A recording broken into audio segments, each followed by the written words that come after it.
আল্লাহ রাব্বুল আলামিন তিনি 1450 বছর আগে চ্যালেঞ্জ দিয়েছেন, ওয়া ইন কুনতুম ফি রাইবিন মিম্মা নাযালনা আলা আবদিনা ফাতু বিসূরাতিন মিন মিসলি।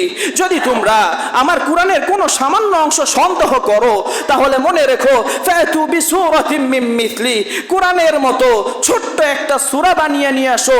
ফাতু বিসূরাতিন মিন মিসলি ইন কুনতুম সাদিকিন, যদি তোমরা সত্যবাদী হয়ে থাকো।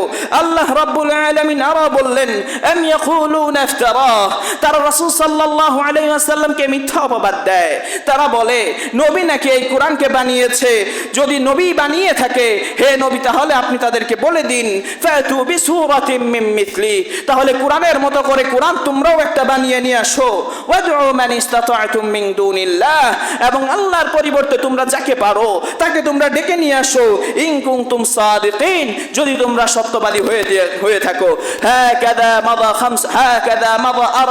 14 সানা, এইভাবে 1400 বছর পার হয়ে গেল, আজ পর্যন্ত কোরআনের মতো করে একটি সূরা কেউ বানাতে পারেনি।